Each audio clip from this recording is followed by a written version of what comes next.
Halo guys, gue Will Ghost. Welcome back to Raw Project. Dan hari ini kita akan membahas printer. Karena printer kita sayangnya sudah tiada. Gone.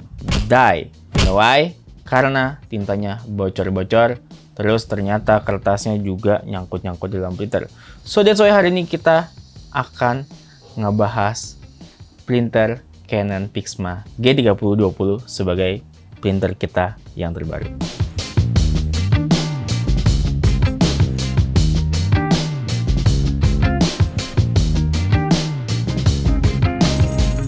Kenapa gue ganti Canon Pixma G3020? Karena memang kebutuhan printing di studio ini cukup banyak. Dan kedepannya gue rasa ini akan menjadi investasi yang cukup bagus di kantor ini.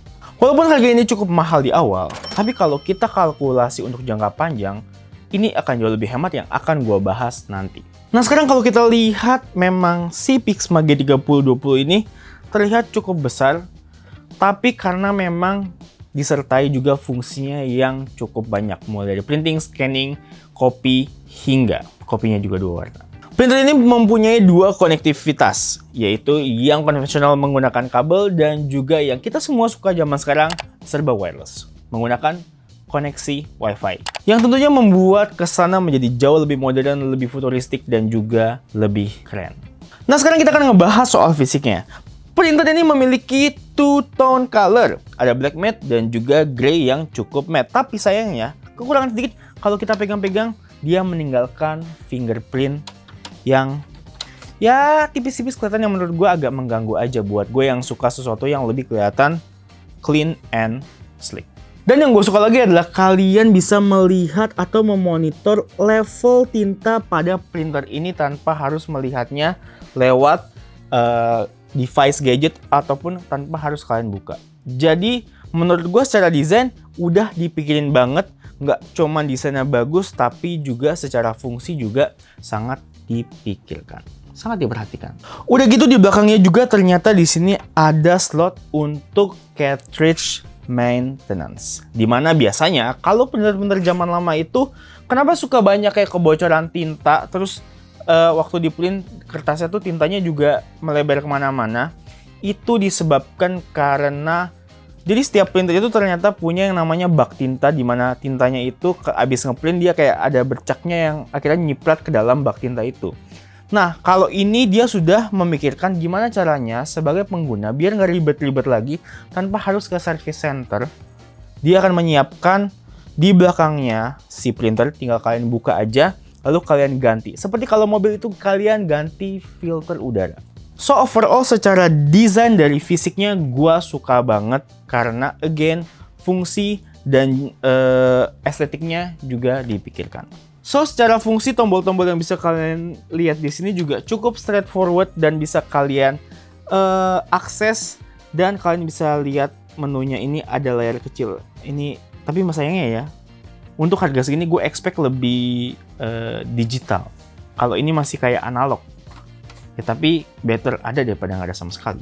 Nah, next consideration gue beli ini adalah selain kualitasnya, of course, konektivitasnya. Pixma G3020 ini juga memiliki aplikasi yang bisa kalian download di smartphone kalian. Dimana kalian bisa mengakses untuk konfigurasi printingnya dengan menggunakan kertas yang berbeda-beda, dan kualitas printingnya juga bisa kalian akses lewat situ. Jadi setelah kalian download softwarenya, lalu kalian coba untuk konekkan, dan akhirnya si printernya ini terdetek oleh si komputer dengan menggunakan jaringan Wi-Fi di rumah atau office kalian. Jadi jaringan Wi-Fi-nya itu sebagai jembatan untuk mengkonekkan dulu kedua device ini, sehingga nanti ke depannya kalau mau print tinggal nyalain Wi-Fi-nya aja tanpa harus membuka software-softwarenya lagi. Jadi awalnya memang ribet tapi ujung-ujungnya harusnya nggak ribet. Nah sekarang kita akan ngebahas untuk kualitas printingnya. Menurut gua kualitas printingnya cukup bagus, bahkan sangat bagus dengan harga segini. Of course gua expect printingnya harus bagus kualitasnya. Untuk kecepatan printing gue bisa mendapatkan 6-7 detik per lembar dengan full dokumen dengan kualitas standar. Kalau untuk print yang berwarna dan foto, of course akan lebih lama. Tapi karena gue bukan tukang printing, gue bukan buat usaha printing, jadi waktu buat gue nggak gitu masalah. Yang penting dia bisa ngeprint warnanya itu sesuai dengan file yang gue coba untuk print. Itu yang paling penting buat gue. Dan yang paling gue suka, tintanya ini menggunakan bahan pigmen. Jadi ketika kita ngeprint dokumen apapun itu, warnanya nggak akan luntur, nggak akan luber, nggak akan fading ketika kena sesuatu yang basah. Dan itu plus point banget. Karena buat gue ketika kita ngeprint kena basah dikit lalu luber, otomatis kita mesti ngeprint ulang. Dan sayang kertas, sayang tinta. Tapi kalau kena basah dikit, kita tinggal tunggu kering, dia akan balik normal lagi. And that's a plus point.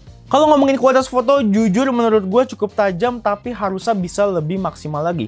Hanya saja gue belum menemukan konfigurasi atau settingan yang terbaik untuk ngeprint foto dengan ketajaman yang maksimal. Kurang lebih hasilnya akan seperti ini, bisa kalian lihat. Ngomongin fotokopi sekarang. Fotokopi bisa untuk yang black and white maupun yang berwarna. Menurut gue secara kualitas udah oke, kecepatan juga udah cukup bagus, ya nggak ada masalah buat gue. Nah, kalau kalian mau nge-scan juga bisa, dan otomatis kalau kalian udah terkonek wifi-nya, kalian nggak perlu menggunakan kabel, dan ini plus point juga. Karena kalau nge-scan pakai kabel-kabel gitu kayaknya ribet banget ya.